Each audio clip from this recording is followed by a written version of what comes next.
Buenas tardes, mi nombre es María José Salinas. El día de hoy vamos a hacer 6 ejercicios complementarios para la clase de electromagnetismo.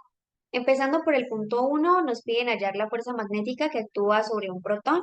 Lo primero que hacemos es sacar los datos más importantes y lo segundo es hallar una fórmula que nos permita encontrar lo que se nos pide en el enunciado. En este caso, la fórmula para hallar la fuerza magnética es la carga por el producto cruz de la velocidad por el campo.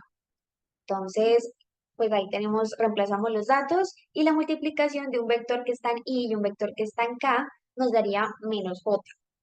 Esto significa que la fuerza magnética es de 1,6 por 10 a la menos 12 newton en dirección menos Y.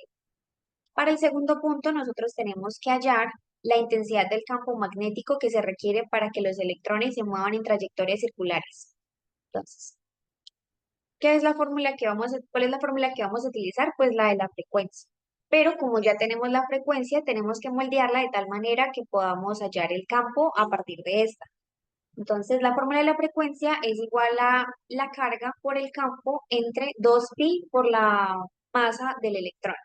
Despejando quedaría 2pi por la masa del electrón por la frecuencia entre la carga. Y la respuesta sería de 0,088 Tesla. Para el tercer ejercicio, nosotros tenemos que hallar el módulo del momento del par de fuerzas que actúan sobre la espira. La espira es cuadrada con 2 centímetros de lado, es decir, 0,02 metros. Hallamos los datos, hacemos las conversiones correspondientes y la fórmula que vamos a utilizar, la del módulo del momento, es esta, que sería pues la intensidad por el área de la espira por el campo por seno del ángulo. En este caso nos dice que se hace un ángulo de 30 grados, pero el ángulo de la fórmula es el que está entre el campo y la normal. Es decir, tenemos que hacer una resta, esta resta pues nos daría un ángulo de 60 grados, reemplazamos todos los datos en la fórmula y nos dice que el resultado es de 4,36 por 10 a la menos 4. Ese sería el módulo del momento.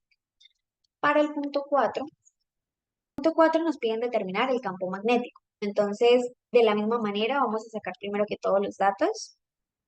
Aquí están. Y nos piden utilizar la ley de Biot-Savart y la ley de Ampère. Entonces, aquí tenemos la fórmula que vamos a utilizar. Estamos multiplicando el vector del campo por el vector de la longitud, igual a esta constante que nos dan la permeabilidad magnética por I, que sería la intensidad. Entonces, reemplazamos, lo que tenemos que hallar es la b. Entonces, pasamos esta derivada a dividir, reemplazamos los datos y la respuesta sería de 1,82 por 10 a la menos 3 Tesla. Bueno, ahora vamos a pasar a hacer el punto 5. Para el punto 5 nosotros tenemos que hallar cuál es la corriente inducida resultante de una esfera. Entonces, lo mismo, primero sacamos los datos más importantes, que aquí están. Y para hallar la corriente inducida tenemos que hallar primero el flujo magnético y la fe inducida. Entonces, el flujo magnético se halla multiplicando el campo por el área por el coseno del ángulo. En este caso el ángulo sería 0 y coseno de 0 pues es 1. Entonces hacemos la, el reemplazo respectivo, ese sería el resultado. Es un diferencial porque como tal el campo no nos lo dan directamente, sino nos dicen pues la razón de cuánto aumenta por segundo. Esa sería la razón de campo, de 2,4 Tesla por segundo. Entonces, bueno, aquí ya encontramos el diferencial del flujo y el PEM inducido, pues esta es la fórmula que vamos a utilizar. Lo mismo, reemplazamos los datos. En este caso, el número de vueltas es 1 y el tiempo es en un segundo, entonces se pueden cancelar y nos quedaría el mismo resultado. 1,92 por 10 a la menos 3 voltios. Esto es utilizando la ley de Faraday. Ya con estos datos podemos utilizar la ley de Ohm de corriente inducida y decimos que la corriente inducida es igual a la FEM inducida sobre la resistencia. Y la resistencia sería de 2, pues en este ejercicio. Entonces la respuesta sería de 9,6 por 10 a la menos 4 amperios. Bueno, para este último punto nosotros tenemos que hallar 4 cosas. Entonces, lo mismo, primero sacamos los datos más importantes, nos dan la frecuencia, la inductancia, la resistencia y como hay un condensador, también nos da capacitancia.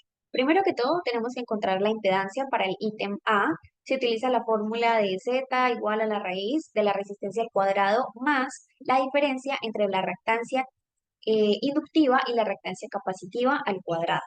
Entonces, primero pues toca hallar las reactancias y con sus fórmulas correspondientes como aparece en la imagen y después simplemente lo reemplazamos.